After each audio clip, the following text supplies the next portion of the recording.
El Dios de toda gracia que nos llamó a su gloria eterna, os perfeccione y afirme, fortalezca y establezca. A Él sea la gloria, a Él sea el imperio por los siglos. Buenos días, buenas tardes o buenas noches. Dios les bendiga a todos mis hermanos que se conectan a esta videoclase. Les voy a invitar a que hagamos una oración para comenzar en esta ocasión nuestra tercera lección llamada El Manual del Fabricante. Así que les voy a invitar a que cierren sus ojos y demos gracias a Dios por su palabra. Padre, en el nombre de Jesús, te damos gracias por esta clase que nos permites tener a través de estos medios. Te pido que bendigas la vida de cada uno de mis hermanos, Señor. Bendice el corazón de cada uno con el conocimiento de tu palabra. Sé tú hablando a cada corazón y a cada mente. Quita todo estorbo, quita toda duda, quita toda confusión, Señor. Quita cualquier cosa que obstaculizara, Señor, el fluir de tu palabra. En el nombre maravilloso de Jesús te lo pido y te doy muchas gracias, Señor. En el nombre de nuestro amado Salvador Jesucristo. Amén y amén. Bueno, hermanos, vamos a dar inicio a nuestra lección ya tercera llamada El Manual del Fabricante. Y vamos a ver que en el mundo de las empresas comerciales y en la gran mayoría de artículos que se ofrecen a la venta, por lo regular, la mayoría de estos artículos vienen con su respectivo instructivo del fabricante. Ahí pues se describen tanto los componentes que forman el artículo, además del modo de uso. El hombre en la Biblia dice que fue hecho a la imagen y conforme a la semejanza de Dios. Eso está en Génesis capítulo 1 versículo 26.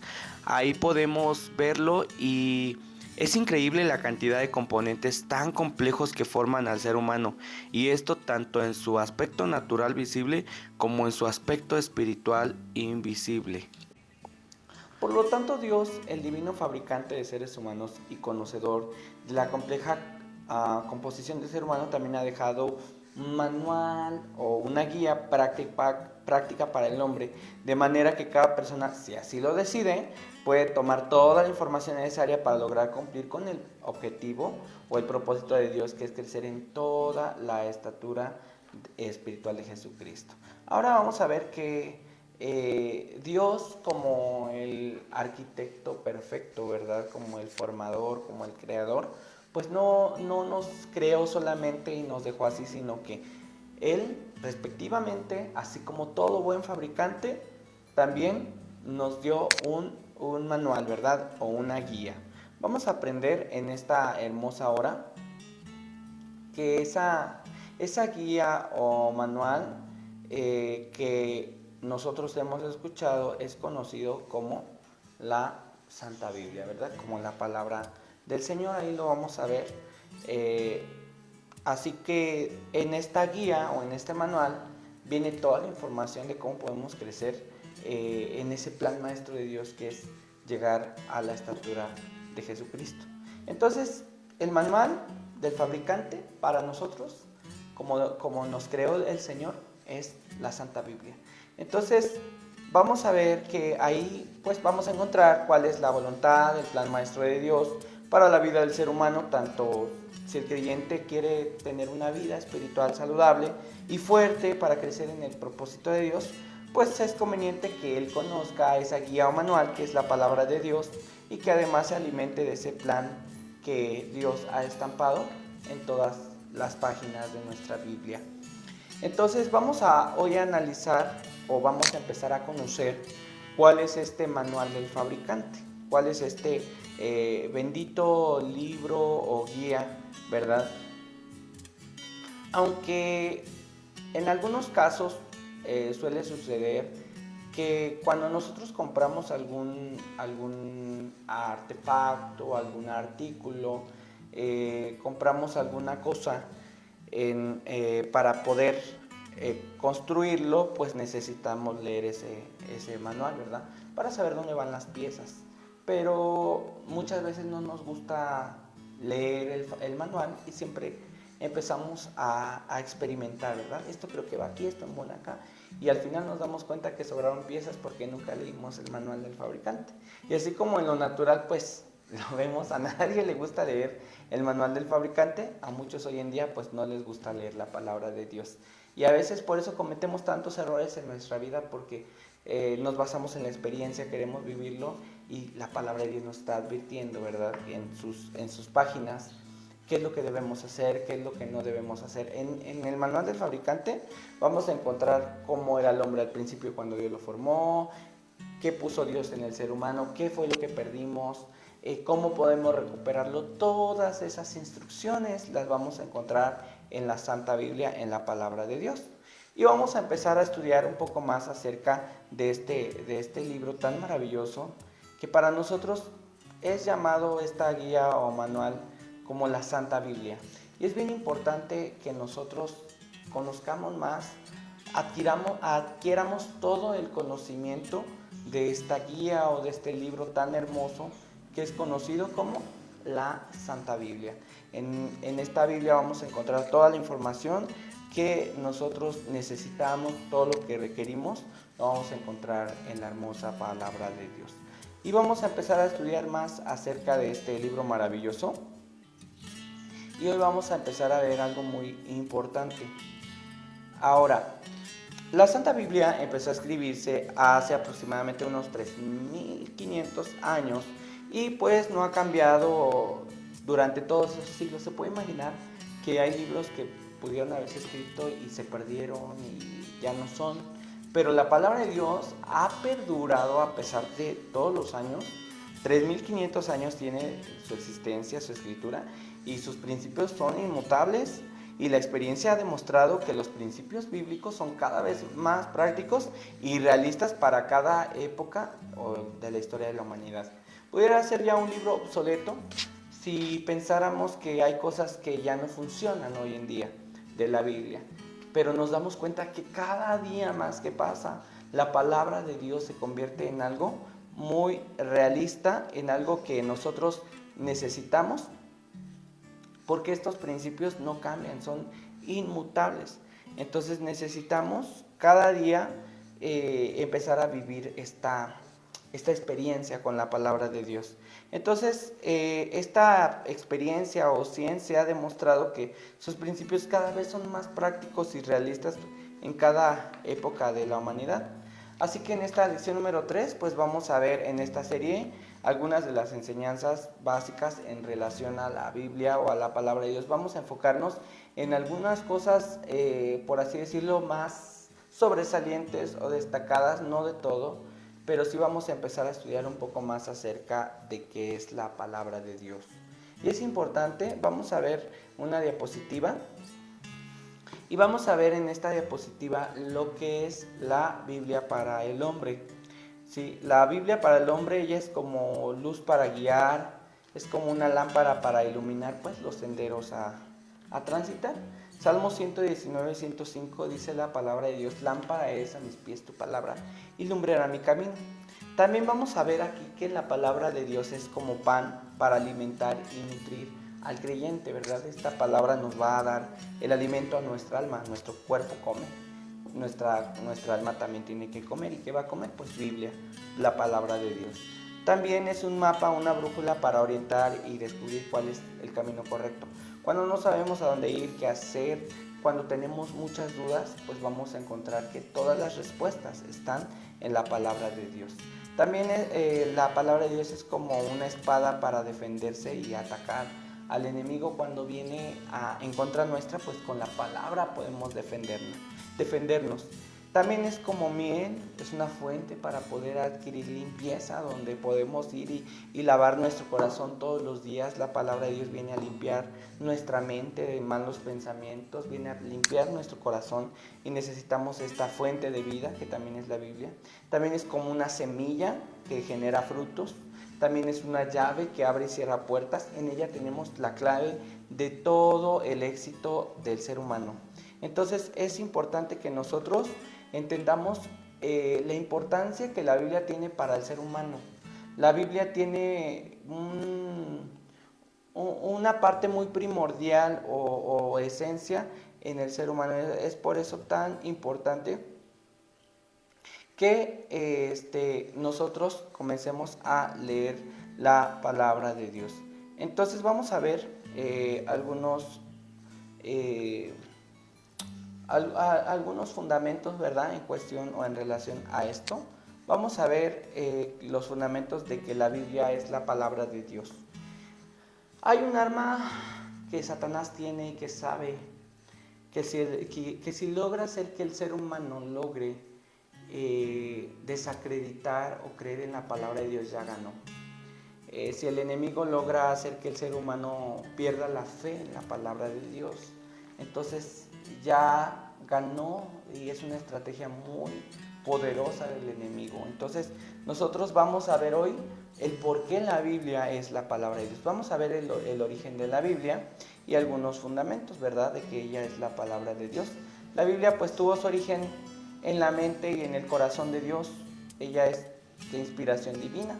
Segunda de Timoteo 3:16 y 17 dice que toda la escritura es inspirada por Dios y útil para enseñar, para redarguir, para corregir y para instituir en justicia, a fin de que el hombre de Dios sea perfecto, enteramente preparado para toda buena obra. Y vamos a ver que este origen nos va a dar un buen cimiento para que nosotros seamos inconmovibles en la palabra de Dios, ya que dice que la palabra es de inspiración divina. Mucha gente podría decir, es que la Biblia la escribieron hombres. Pues sí la escribieron hombres, pero no fue cualquier hombre el que la escribió, fueron hombres llenos e inspirados por el Espíritu Santo. ¿Sí? Ahora vamos a ver que principalmente la Biblia es de origen divino, según de Timoteo 3:16 y 17, lo acabamos de leer. También la unidad de la escritura es perfecta. ¿No cree que si fuera algo que proviniera del hombre, tuviera algún error, alguna contradicción o alguna cosa que pudiera llevarnos a una confusión, alguna duda? Pero no es así. La palabra de Dios es perfecta porque concuerda y se entrelaza un versículo con otro versículo. Vamos a ver que también las profecías se han cumplido asombrosamente. Eso está en Isaías capítulo 14, versículos 24. Y la arqueología y la ciencia comprueban que la Biblia es de origen divino. ¿Sí? ¿Por qué razón? Porque hay cosas que los científicos han descubierto que para ellos es una novedad, un descubrimiento que nadie sabía, y que la palabra de Dios, mucho antes de que ellos hicieran esos descubrimientos, la palabra de Dios ya mencionaba esa situación o esa experiencia. Entonces vamos a ver que debemos de tener muy claros estos fundamentos. La palabra de Dios es de origen divino, por eso la ciencia comprueba que la Biblia de alguna manera es verídica. Gloria sea al nombre de Jesús. Vamos a ver de qué manera la ciencia aprueba que la Biblia es de origen divino o que es verídica. Principalmente hay un descubrimiento, como hace unos 2600 años el profeta Isaías mencionó que la tierra era redonda en forma de un globo en Isaías 40, 21 y 22. Y no mucho tiempo después, ¿verdad?, los científicos empiezan a descubrir que la tierra no era plana, porque había algunas teorías de que la tierra era cuadrada, de que la tierra era redonda. Y entonces Dios en su palabra pues ya se lo había revelado el profeta Isaías, que la tierra era como un globo, lo que menciona que él está sentado sobre el círculo de la tierra. Entonces pues creo que la ciencia dice eso es real, ¿verdad? Ya estaba escrito en la palabra antes de que ellos pues lo descubrieran. También Abraham sabía hace unos 4000 años que las estrellas eran innumerables, cuando nadie había viajado al espacio y nadie sabía pues que las estrellas no las podían contar. ¿verdad? La palabra de Dios dice que Dios le prometió hijos a Abraham como las estrellas de los cielos que no se pueden contar. También podemos ver que la Tierra cuelga sobre la nada en el espacio vacío, Job 26:7, pues los científicos lo descubrieron mucho después. También que el interior de la Tierra es fuego, ¿verdad? Los científicos han escarbado y han descubierto que la Tierra tiene un centro que es llama de fuego, un núcleo interior, un núcleo exterior de fuego. Y bueno, pues la palabra de Dios ya nos decía que el centro de la Tierra es fuego. También la Biblia menciona en Eclesiastés 1:6 que la Tierra gira y vuelve a girar, y los científicos después descubrieron que pues la Tierra efectivamente gira sobre su propio eje. La Tierra todo el tiempo está girando, no es que el Sol se meta y salga, porque pues el Sol no se mueve, realmente lo que gira es la Tierra, nosotros somos los que estamos girando, y entonces como la Tierra ya giró, pues ya no nos toca el Sol, sino que el Sol va girando en todo el planeta Tierra, y por eso para algunos países es un horario y para nosotros es otro horario, pero es porque la Biblia dice que la Tierra gira sobre su propio eje. Entonces son descubrimientos que la palabra de Dios ya nos mencionaba y que los científicos pues mucho tiempo después lo descubrieron, y ahora pues nosotros entendemos que todos estos fundamentos nos dan bases de que la palabra de Dios es de inspiración divina y que es real. Ahora vamos a ver otra cosa tan importante. ¿Cómo ha llegado la palabra de Dios al ser humano, verdad? Nos podríamos poner a pensar, bueno, ¿cómo es que el ser humano ha recibido la palabra de Dios, verdad? Segunda de Pedro 1:21 dice que nosotros tenemos la palabra de Dios, ¿verdad? Y que esta palabra de Dios es de inspiración divina. Nosotros sabemos que fue a través de hombres que Dios escogió, no fue cualquier tipo de ser humano, fue gente ungida, fue gente inspirada por el Espíritu Santo para poder escribir lo que Dios, el mensaje de la palabra de Dios tenía para nosotros.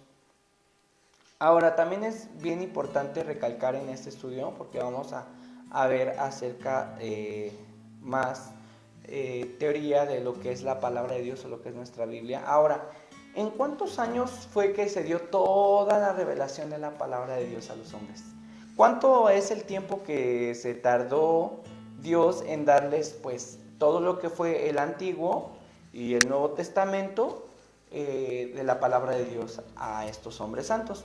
Fue entre 1500 y 1400 años antes de Cristo y 100 años después de Cristo. Eso fue el tiempo o el lapso que tardó el Señor en dar toda su palabra al ser humano. Vamos a ver también, hermanos, algo bien importante. ¿Cuántos personajes o cuántas personas Dios utilizó, verdad, para darnos la palabra de Dios? ¿Cuántos hombres empleó Dios para la escritura de la Biblia? ¿Sí? ¿Cuántos personajes usó Dios? Dios usó alrededor de 44 personas para darnos toda la revelación, desde Génesis hasta Apocalipsis. El Señor usó a estos hombres santos, ungidos, para darnos su palabra, y entonces tuvo que emplear a distintos personajes, ¿verdad? Ahora vamos a ver otra cosa también muy importante. Estos personajes o estos hombres, ¿a qué se dedicaban? ¿Cuál era su trabajo? ¿Qué era lo que ellos hacían mientras Dios les dio el mensaje de la palabra? Algunas de las ocupaciones que ellos tenían eran diversas, entre ellos reyes, pescadores, pastores, cobradores de impuestos, médicos, y todos eran de nacionalidad israelita. Entonces todos ellos eran hebreos. Hay teorías de que pues fue gente que hablaba en griego, pero no es así. Todo el pueblo de Israel habla en hebreo y toda la palabra de Dios fue dada en el idioma hebreo. Ahora es importante que nosotros entendamos que ellos fueron de nacionalidad israelita. Su ocupación y su oficio pues era diferente, era diferente la preparación que cada uno de ellos tenía. Vamos a ver algunos de los nombres de esos escritores. Aquí enseguida tengo una lista, no sé si ustedes la vayan a alcanzar a ver porque está muy pequeña la lista, pero voy a tratar de mencionar algunos de ellos, así de manera muy rápida, de nombres de algunos de estos escritores: Moisés, David, Salomón, Isaías, Daniel, Jeremías, Ezequiel, Joel, Amós, Miqueas, Mateo, Marcos, Lucas, Pablo, Santiago fueron algunos de los escritores. Por ejemplo, los primeros 5 libros de la Biblia, que fue Génesis, Éxodo, Levíticos, Números y Deuteronomio, los escribió Moisés, y su oficio fue príncipe de Egipto, después fue pastor de ovejas y luego fue líder o libertador del pueblo de Israel. Tuvo 3 oficios completamente diferentes. El libro de Josué, ¿quién lo escribió? Pues Josué. ¿Y cuál era el oficio de Josué? Pues Josué era guerrero, él era líder y pues también era asistente de Moisés, ¿verdad? Era su ayudador. Vemos también, por ejemplo, lo que es Primera de Samuel, pues el libro de Ruth, Segunda de Samuel. Sabemos que estos libros pues nos hablan de este profeta, pero no tenemos un autor claro de quién es el que escribió estos libros. Lo que es Primera y Segunda de Reyes, sabemos que esto fue hecho por los escribas. Lo que fue Esdras, que muy probablemente dice aquí fue Esdras. Nehemías, pues que Nehemías era copero del rey, constructor y gobernador. Él escribe en primera persona, y si ustedes leen Nehemías es como una narración de lo que él pasó. Entonces el libro de Nehemías pues lo escribió Nehemías. Esther probablemente fue Mardoqueo, Esdras o Nehemías, y su ocupación era que era oficial judío. Y bueno, pues así, aquí tengo una lista que les vamos a hacer llegar en cuanto les enviemos la clase. Ustedes van a poder acceder a esta lista de las ocupaciones de estos personajes. Tenemos los oficios y los personajes del Antiguo Testamento y del Nuevo Testamento, para que ustedes los tengan a la mano. Ahora, nuestra Biblia consta de 66 libros, la Biblia cristiana.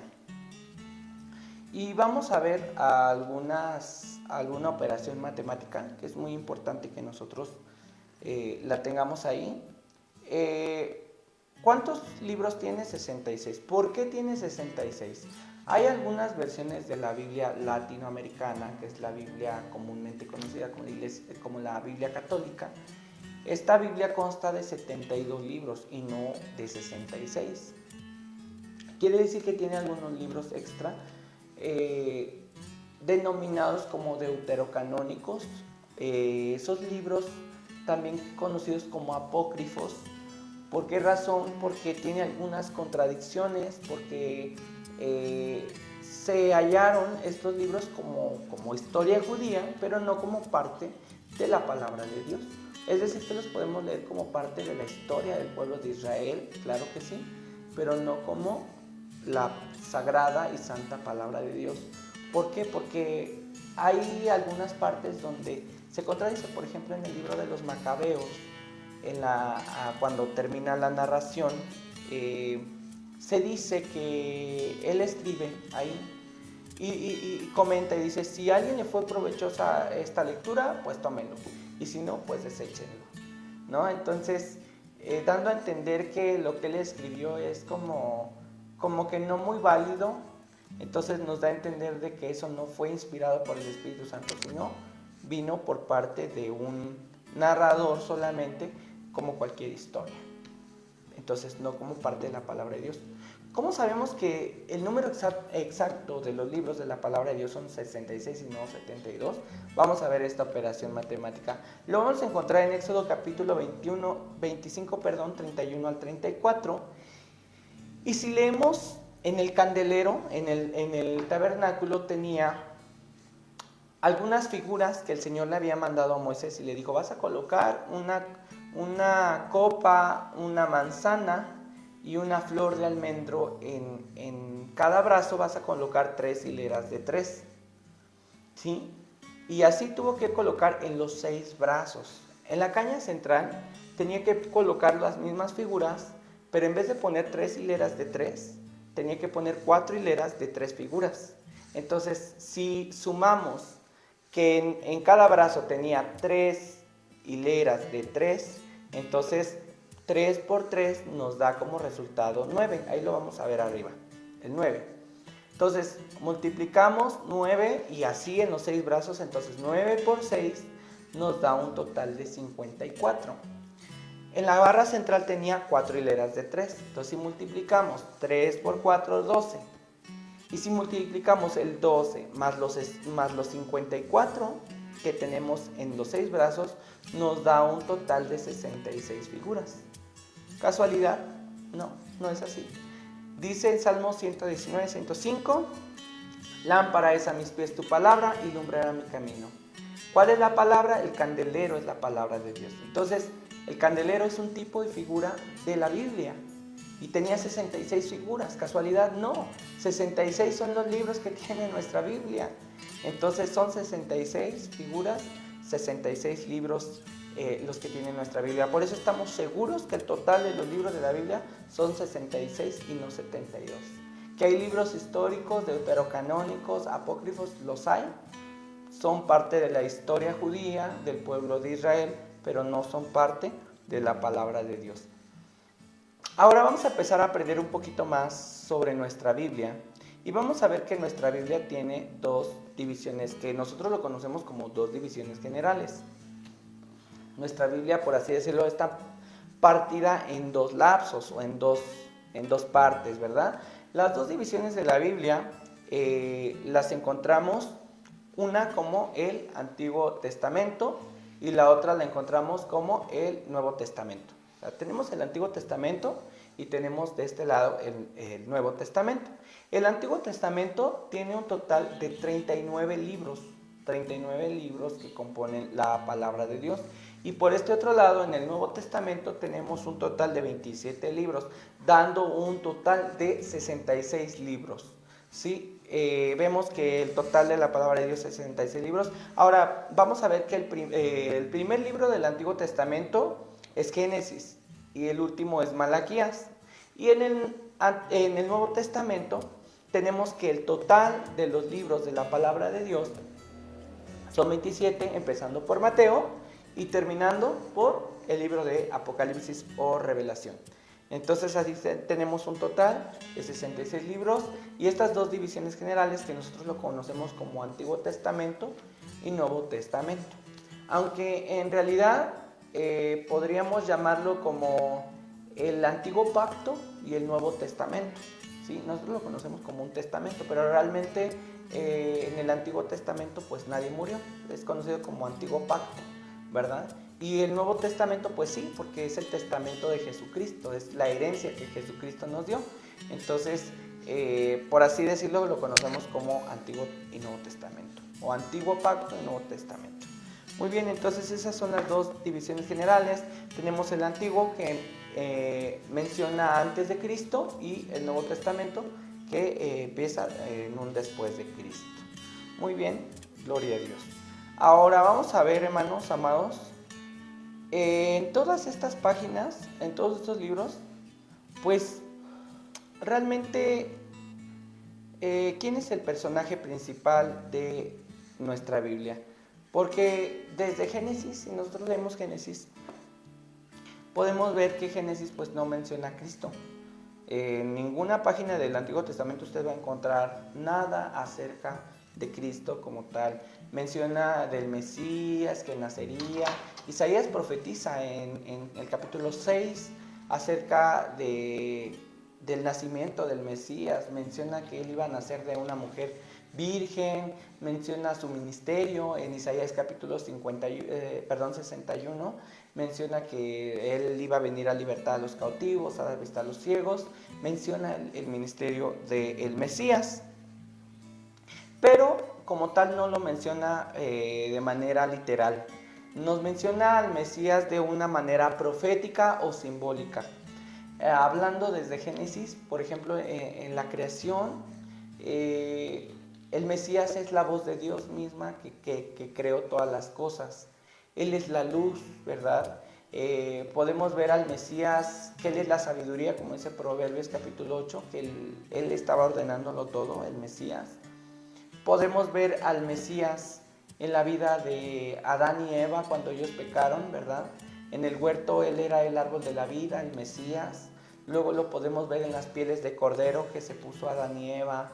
Vemos al Mesías en la vida de Caín y de Abel, en el sustituto, ¿verdad? Etc. Podemos ver al Mesías en la vida de Noé. ¿Cuándo lo vemos? Pues Él es el arca donde subieron todos y fueron salvados. El Mesías es el arco iris, el pacto de Dios con los hombres. Podemos ver en Éxodo, en las plagas, podemos ver al Mesías, ¿verdad? En la señal de la sangre. Todo esto es de manera simbólica. El Mesías estaba desde el principio del mundo. Él es el personaje central tanto en el Antiguo como en el Nuevo Testamento.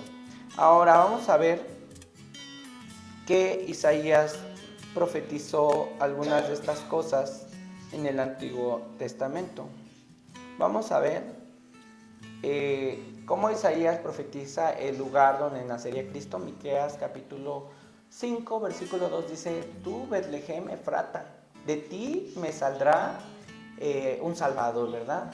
De ti saldrá el Mesías. Entonces, ya Isaías había profetizado que el Mesías nacería en Belén. Entonces, también en Isaías capítulo 7, versículo 14, menciona que Jesús iba a nacer de una virgen. También predijo cuándo nacería en el libro de Daniel, capítulos 9, versículos 24 y 25. Y también su ministerio en Isaías capítulo 61. Todo esto estaba profetizado y anunciado, estos acontecimientos que se cumplieron asombrosamente, pues en el Nuevo Testamento, ¿sí? Predijo 500 años antes el lugar donde nacería Cristo. Y con siglos de anticipación, ¿verdad? Que nacería de una virgen. Y también en qué lugar nacería. Entonces, y también en su ministerio, todo eso fue avisado desde mucho tiempo antes. Y bueno, vemos que en el Antiguo Testamento hay algunos otros tipos de profecías que ya se han cumplido o que se van a cumplir.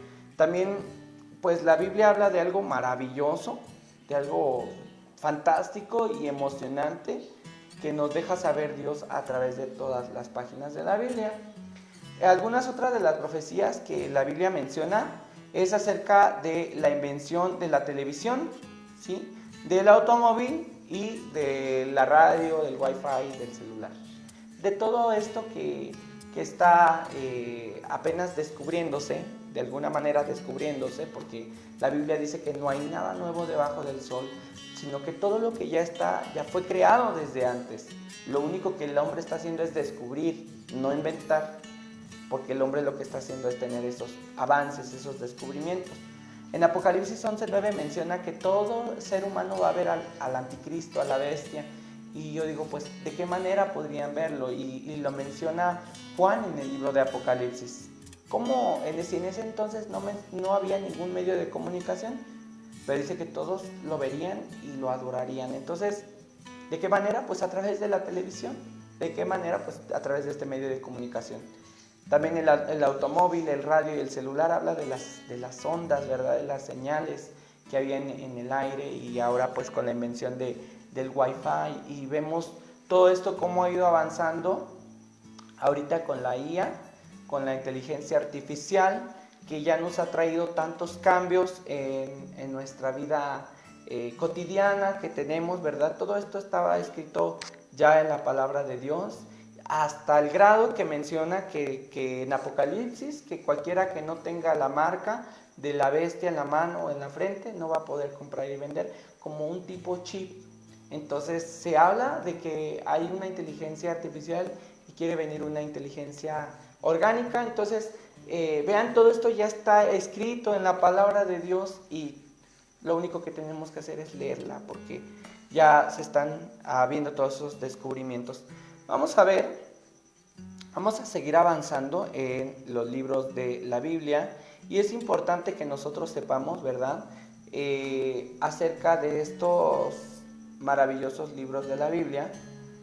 ¿Cuántos son, verdad? Tenemos la clasificación. Tenemos la clasificación de estos 66 libros, que está clasificado por libros históricos, por la ley, los evangelios, la profecía, algunos llamados profetas mayores, profetas menores, y también conocido como las cartas paulinas.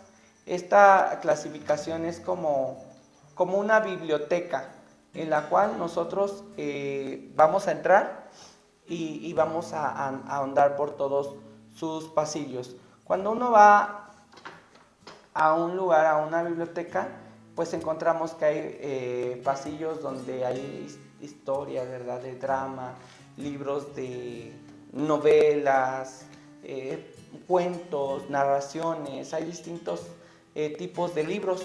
Nuestra Biblia, la palabra Biblia significa biblioteca. Entonces nuestra Biblia es una biblioteca de 66 libros de diferente género, por así decirlo. Tenemos en esta clasificación pues libros poéticos, libros históricos, evangelios, las cartas paulinas o epístolas. Aquí las tenemos, aquí las podemos ver. Y si los clasificáramos o clasificáramos nuestra biblioteca, pues así sería, ¿verdad? Pero para no tener esos 16 libros, tenemos como un compendio, como digamos que toda esta biblioteca, pues en un solo libro. Por eso le llamamos Biblia a la palabra de Dios. La Biblia que nos narra, ¿verdad?, toda la verdad acerca de Dios, de quién es Dios, quién somos nosotros, y pues todo lo que corresponde al manual del fabricante.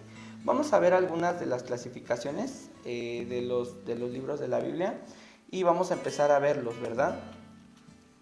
En este caso vemos Job, Salmos, Proverbios, Eclesiastés y Cantares.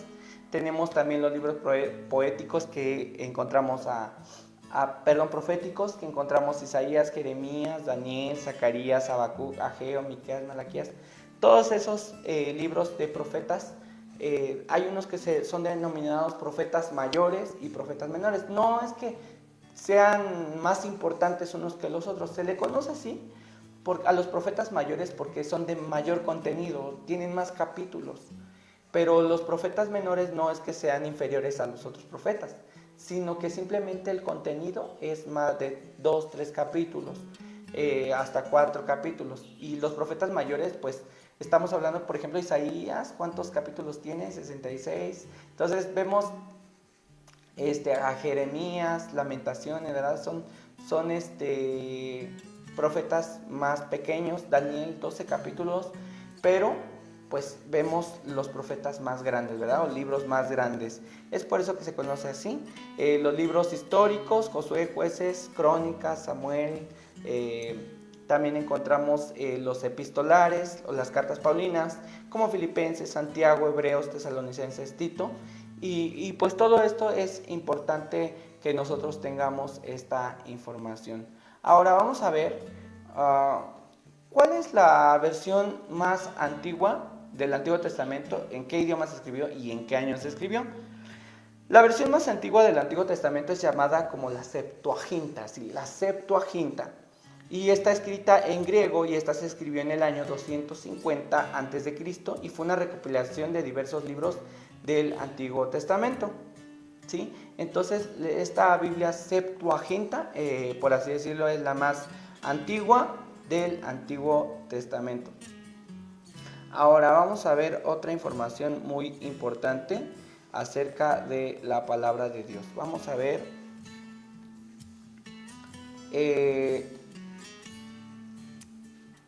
¿cuál fue la primera versión completa de la Biblia que se escribió y en qué años se terminó? Ya vimos del Antiguo Testamento que fue la Septuaginta, pero ahora hablando de toda la Biblia completa, ¿cuál fue la primera versión ya completa de la Biblia? ¿Y en qué año se terminó de escribir? ¿Y cómo se escribió, verdad?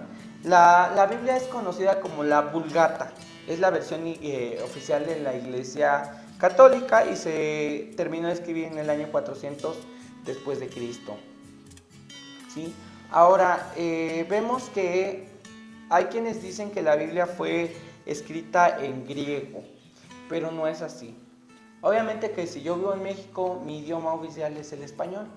Si yo vivo en Estados Unidos de América, pues mi idioma nato va a ser el inglés. Si yo vivo en Francia, ¿verdad? Pues voy a hablar francés. No voy a hablar otro idioma. Puede que pueda hablar dos idiomas, pero mi idioma natal, oficial, va a ser el de mi país. Entonces, si los escritores de la Biblia fueron hebreos, me supongo que el idioma que ellos hablaban pues era el hebreo y el arameo. Entonces la Biblia fue escrita en el idioma original o nato de ellos, que fue en hebreo. Hay teorías de que fue escrita en griego, pero no es así. La Biblia fue escrita en hebreo. Entonces, tanto el Antiguo como el Nuevo Testamento fueron escritos en hebreos, pues fueron hebreos quienes recibieron la inspiración y escribieron la Biblia, ¿sí? Y podemos verificarlo. Entonces vamos a ver un poquito más, ya para casi concluir este tema tan fantástico. ¿Cuándo fue? Vamos a ver la siguiente diapositiva. ¿Cuándo fue la primera impresión de la primera Biblia y pues quién la imprimió o cómo fue? Sí, porque anteriormente pues la Biblia era escrita en papiro y era escrito con pluma, con tinta, ¿verdad? En cuero, era escrita así, en unos rollos, se enrollaba y esa era la Biblia. Por eso en Apocalipsis habla de que el Cordero es digno de abrir el libro y desatar los sellos. ¿Por qué? Porque esos rollos se sellaban con un sello, ¿sí? Entonces estaban sellados, esos eran como cartas que se enrollaban así. Pero pues la Biblia o estos libros cambiaron de formato y ahora pues ya no son un rollo, ahora tenemos este tipo de libros, ¿verdad? Ya con una pasta, con una otra figura. ¿Quién fue el primero que cambió en esta tecnología o en este avance de tecnología? ¿Quién fue el primero que imprimió una Biblia? Fue un personaje llamado Johannes Gutenberg y esta obra tardó 5 años en hacerla.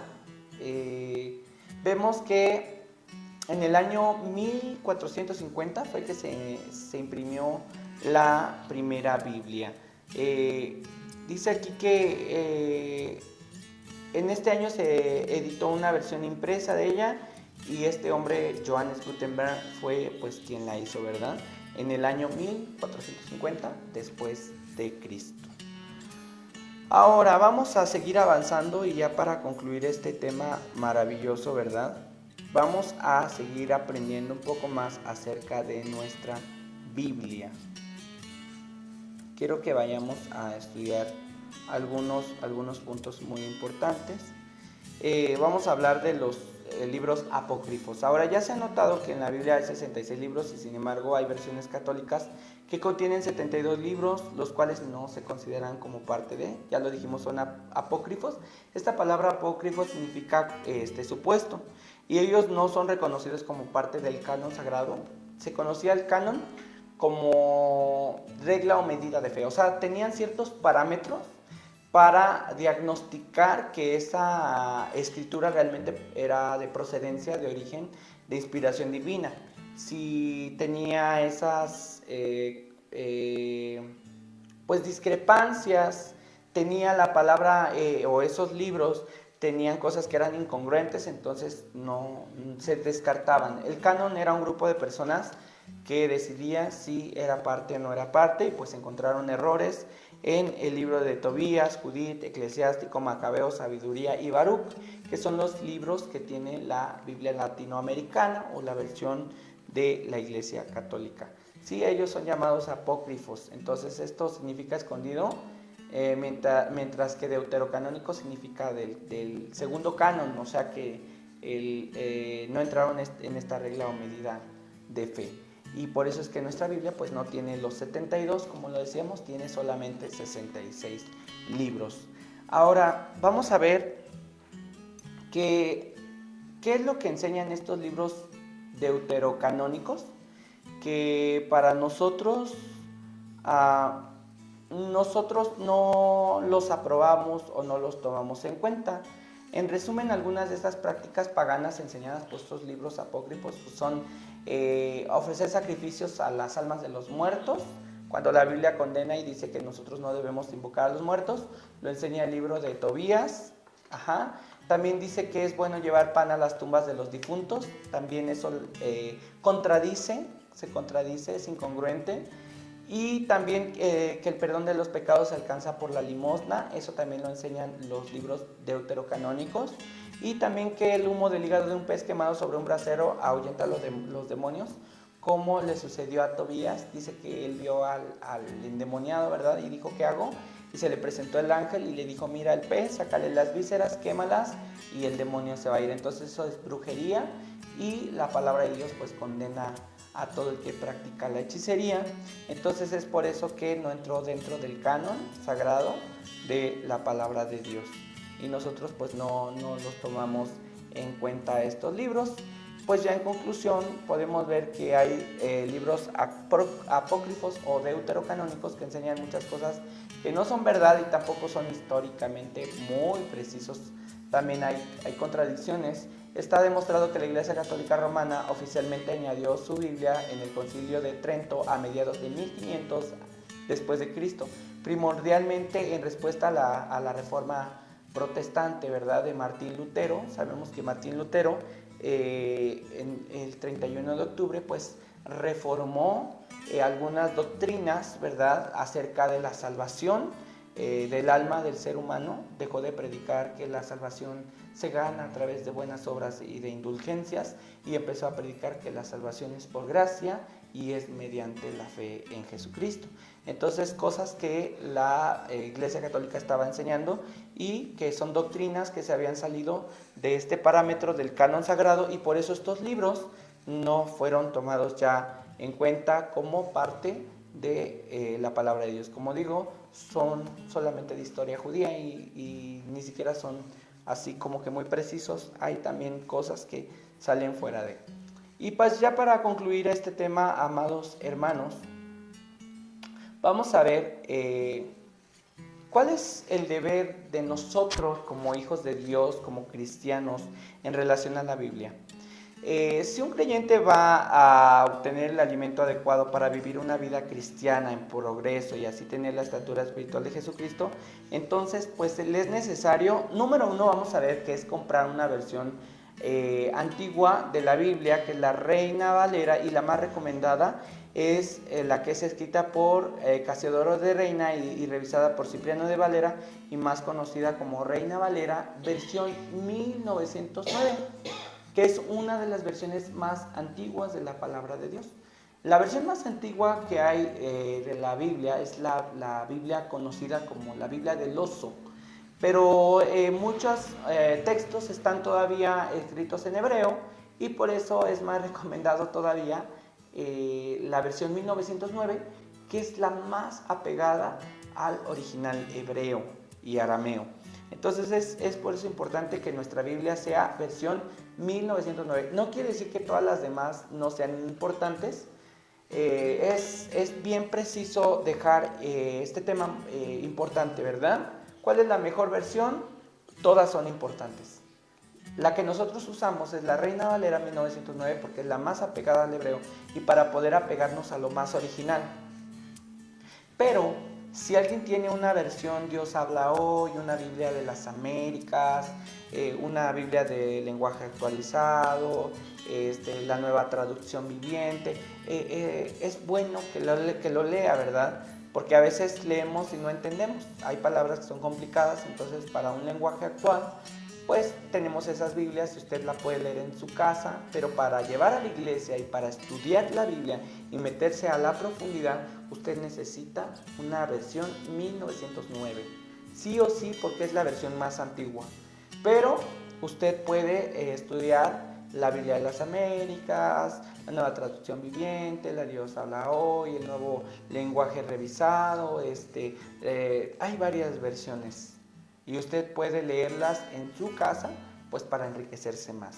Ahora, 2. Debe adquirir el buen hábito de leer la Biblia y estudiarla diariamente, pues es conveniente alimentarse del pan de la palabra de Dios. Ya vimos que nosotros comemos, nuestro cuerpo come diario, a veces comemos hasta 3, 4, 5 veces al día, ¿verdad? Y nuestra alma también requiere comer. Entonces debemos leerla y estudiarla diariamente. También debemos nosotros compartir con otras personas que no conocen la palabra de Dios las enseñanzas que vamos adquiriendo. Es importante no quedarnos con todo lo que estamos leyendo, sino que nosotros podamos ir con otras personas que no conocen a Jesús y decirle, mira, la Biblia dice esto. Es importante que nosotros compartamos eso. 4. También es necesario que no solamente seamos un oidor y lector de la palabra, sino además también un hacedor de la Biblia, de ponerla en práctica. Entonces debemos de ir poniéndola a la práctica, no solamente llenarnos de información, sino que debemos de permitir que el Señor nos forme, porque información sin formación causa una deformación. Entonces es importante estar informados, pero dejarnos formar, ¿verdad? Para no estar deformes. Es importante poner a la práctica la palabra de Dios. Y también es conveniente y honroso que el cristiano lea la Biblia de principio a fin, al menos una vez por año o cada 2 años. Es importante que nosotros tengamos un rol de lectura de la palabra de Dios y que nos alimentemos todo el tiempo de ella, ¿verdad? Y que es honroso que como cristianos, el tiempo que ya tengamos, si ya tenemos 1, 2 años, 3 años, pues que por lo menos ya le hayamos dado 1 o 2 vueltas de leída a la Biblia completamente, ¿verdad? Que cada año digamos, bueno, este año voy a leer solo el Nuevo Testamento, a lo mejor no creo acabar toda la Biblia, pero por lo menos el Nuevo Testamento, o voy a acabar de leer el Antiguo Testamento, o si podemos toda de principio a fin, pues gloria a Dios. Es importante que como cristianos honremos la palabra, ¿verdad? Y porque mucha gente entregó su vida, por la Biblia. Mucha gente fue sacrificada, fue apedreada para que nosotros tengamos este precioso libro que es la palabra de Dios.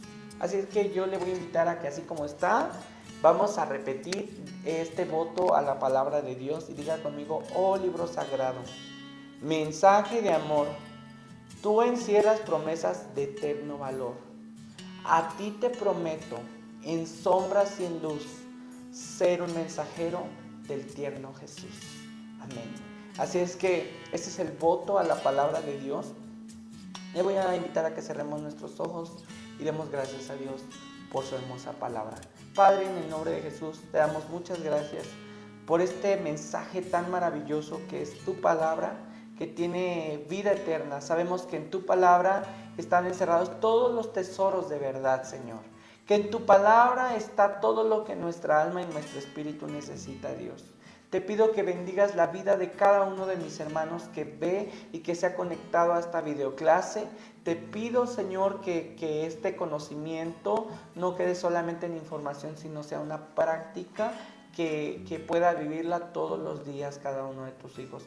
Bendice la vida de cada uno de los oyentes en el nombre de Jesús y que podamos retener esta palabra hermosa en nuestra mente y en nuestro corazón y vivirla sobre todas las cosas.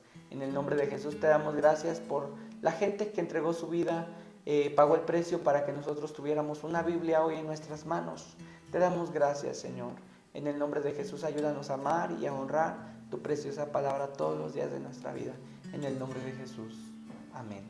Que el Señor les bendiga, hermanos, y así damos por concluida nuestra tercera lección llamada El Manual del Fabricante. Hasta la próxima.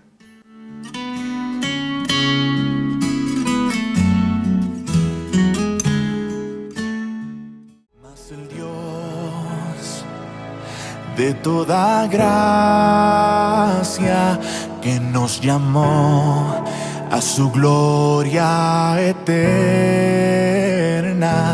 os perfeccione y afirme, fortalezca y establezca